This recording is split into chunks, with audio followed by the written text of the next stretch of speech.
Programme का नाम है हफ्साने सेहत। डॉक्टर साहब बहुत ही अच्छे हमें मशवरे दे रहे हैं। तो मिला जुला कमेंट्स आ रहे हैं, यूट्यूब पे भी लिख रहे हैं लोग, व्हाट्सएप पे भी लिखते हैं। डॉक्टर साहब को मैंने कुछ शेयर भी किए हैं। तो आज देखते हैं कि डॉक्टर साहब किस बीमारी में जो लोग मुब्तला हैं उनका क्या इलाज बताएंगे। जी अस्सलाम वालेकुम। वालेकुम सलाम जी। हाँ जी, आज बताइएगा कि लास्ट प्रोग्राम जो है हमने वो डायलिसिस के ऊपर ही किया था, जी तो उसी को ही हम कंटिन्यू कर लेते हैं कि उसके जो अब उसमें तो मैंने सिर्फ यही बताया था कि जो है ना कि कैसे वो डायलिसिस की तरफ पेशेंट जाता है और वो बीमार हो जाता है, डायलिसिस पे लग जाता है। जी तो अब उसका इलाज जो है हम किस तरह से करते हैं ये बता देते हैं, जी ताकि जो है पेशेंट को जो हमसे रुजू करे उनका माइंड वो प्रिपेयर हो, वो हमारी बातों के ऊपर अमल कर सके। ठीक। इसमें होता है ऐसे है कि हम हमारे पास जब पेशेंट आता है डायलिसिस करवाता हुआ है, कोई पेशेंट का एक दिन के बाद डायलिसिस हो रहा होता है, किसी का हफ्ते में 2 दफा हो रहा होता है, तो किसी का जो है 5-6 दिन के बाद हो रहा होता है। जी तो वो जैसे भी डायलिसिस हो रहा हो हमारे पास जब भी आएगा, हम उसकी जो भी वो मेडिसिन एलोपैथी की खा रहा होता है वो टोटल स्टॉप करवा देते हैं। अच्छा। और फिर उसकी पूरी हम डिटेल हिस्ट्री लेते हैं, उसके स्किन का कलर पूछते हैं, उसके यूरिन की जो है ना तादाद पूछते हैं कि यूरिन उसको कितना आ रहा है, जी। कितनी बार आ रहा है, और एक टाइम के यूरिन की क्वांटिटी कितनी होती है, अच्छा। और वो किस तरह से खारिज हो रहा है, रुकावट के साथ हो रहा है, कंटिन्यू आता है या कतरे कतरे कर कर आता है। जो भी उसकी कंडीशन होती है वो हर पेशेंट की डिफरेंट होती है, ठीक। तो इसी वजह से हर पेशेंट की मेडिसिन भी डिफरेंट बनती है। ठीक। तो जो कॉमन मेडिसिन थी वो मैंने पिछले प्रोग्राम में बता दी थी। तो इसमें इस जो पेशेंट मेडिसिन टोटल स्टॉप कर देते हैं और जो हमने अपनी हिस्ट्री बयान करता है उस हिसाब से फिर हम उसको एडवाइस देते हैं जी। कि आपने ये मेडिसिन इस तरह से इस्तेमाल करवानी है। और डायलिसिस भी स्टॉप होते हैं, और डायलिसिस सिर्फ उस सूरत में उसे करवाना पड़ता है जब उसके फेफड़ों में पानी की मिकदार बढ़ जाए और उसे सांस लेने में तंगी महसूस होना शुरू हो जाए, ठीक। यानी उसका दम घुटना शुरू हो जाए। सिर्फ उस सूरत में उसने डायलिसिस करवाना है, और अगर उसकी ऐसी कैफियत नहीं होती तो उसने डायलिसिस नहीं करवाना। जो हमने छल्ली बूटे का बताया वो डेली उसे पानी भी पीना है। और ये हम दो तरीकों से खिलवाते हैं, एक तो जो है खाली उसके बाल, वो पेशेंट के हिसाब से ही हम वो बताते हैं कि खाली उसके बाल खाने होते हैं, दाने खाने होते हैं, और उसके छिलकों को चबा के फेंकना होता है। जी। और दूसरा तरीका हम छल्ली भुट्टे खाने का ये बताते हैं कि इसको एक पूरी सालम छल्ली को 2 लीटर पानी में आप रख दें, जब वो उबलना शुरू हो जाए आंच हल्की कर दें, हल्का हल्का उबलता रहे। ठीक। जब वो पानी 1.5 लीटर या 1.25 लीटर रह जाए, और ये इसमें तकरीबन 2 से ढाई घंटे लगते हैं, अच्छा। कभी 3 घंटे भी लगते हैं ये उबलते उबलते। हम्म। और वो पानी जो है उसने सुबह से शाम तक में खत्म करना होता है, हम्म। और उसके जो छिलके हैं ऊपर वाले उनको चबा के फेंक देना है, बाल खा लेने हैं, हम्म। दाने भी खा लेने हैं, और सेंटर वाली जो कोन होती है उसको कट करके उसके अंदर दरमियान में नरम गूदा होता है, अच्छा। वो खाना होता है। ठीक। ये दो तरीके हैं छल्ली के खाने के, ठीक। गुर्दों को बेहतर करने के लिए। तो ये तहरीक हम करवाते हैं, हम्म। जिससे पेशेंट जो है वो बेहतर होना शुरू हो जाता है डे बाय डे। और उसके डायलिसिस का जो है वक्फा जो है वो बहुत ज्यादा बढ़ जाता है। जितनों को भी मैंने इलाज किया है 2 या 3 दफा ही उन्हें डायलिसिस करवाना पड़ता है, हम्म। किसी को महीने के बाद करवाना पड़ता है, और किसी को जो है 20-22 दिन के बाद। तो इस तरह से पहला डायलिसिस जो होता है, और फिर उसके बाद जो है 2-2.5 महीने के बाद होता है।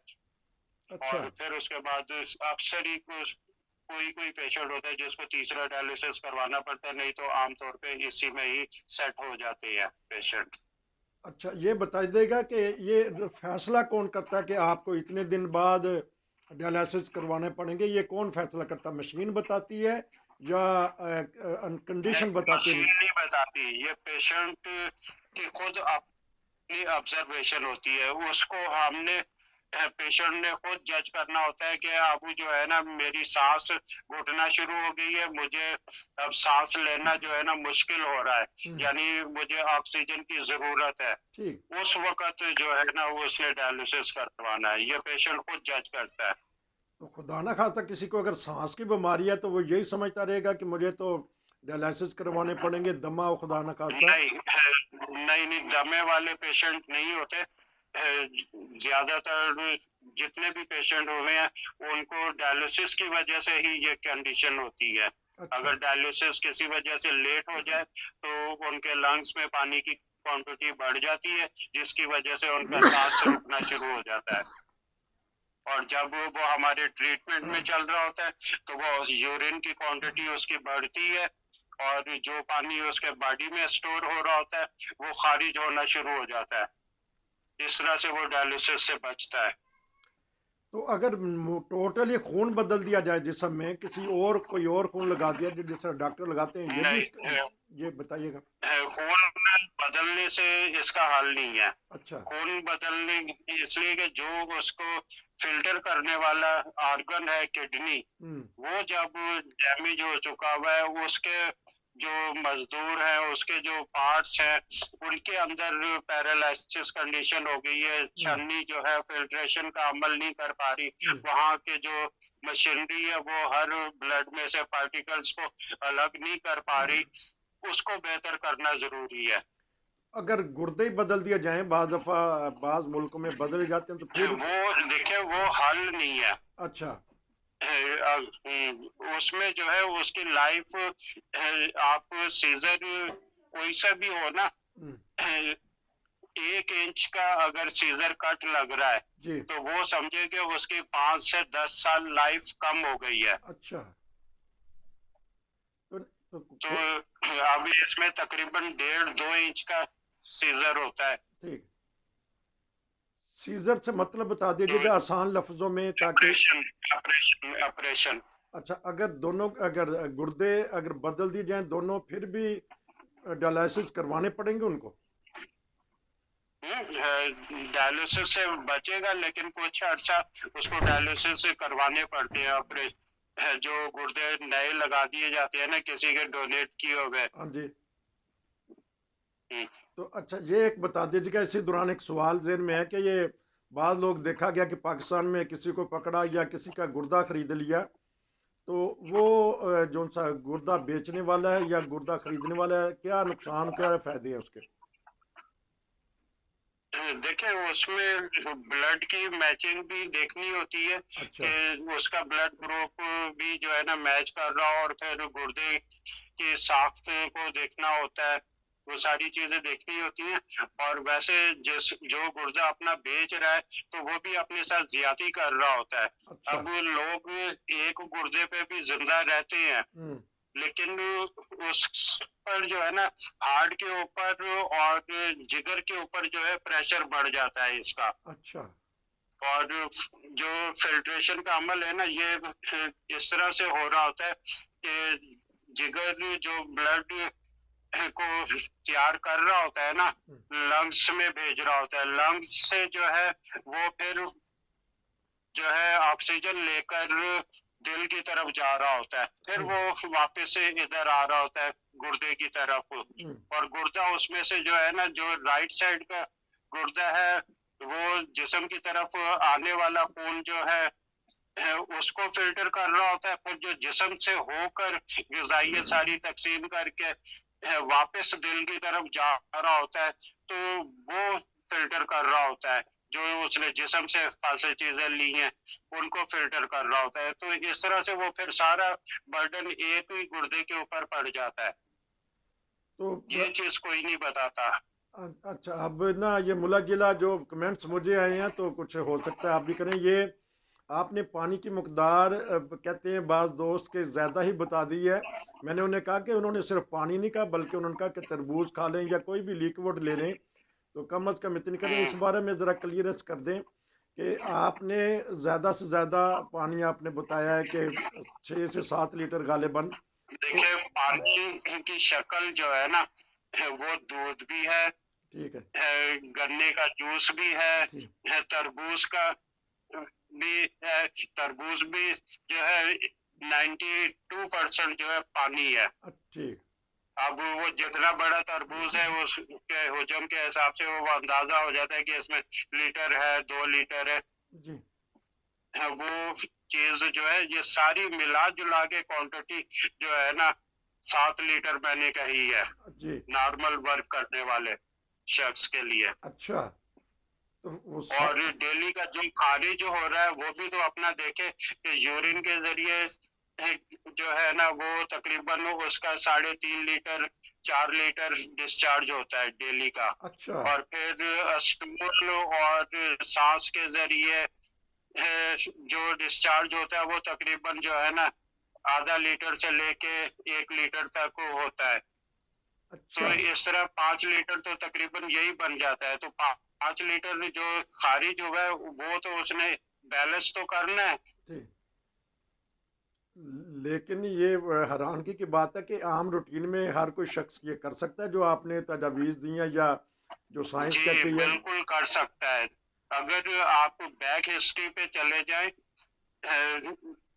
तो उस वक्त जो मटकों का दौर होता था हाँ, तो मटके के ऊपर कोला रखा होता था, वो 1.25 लीटर और 1.5 लीटर का होता था कोला। ठीक उसमें पानी आता था। ठीक और जो सबसे छोटा कोला भी होता था तो उसमें भी लीटर पानी आता था। ठीक और वो कोले लोग जब भी मटके से पानी पीते थे 1 या 2 कोले पीते थे। ठीक अब वो दिन में 5 दफा या 6 दफा पी रहे हैं तो कितनी क्वांटिटी पानी पी लेते थे।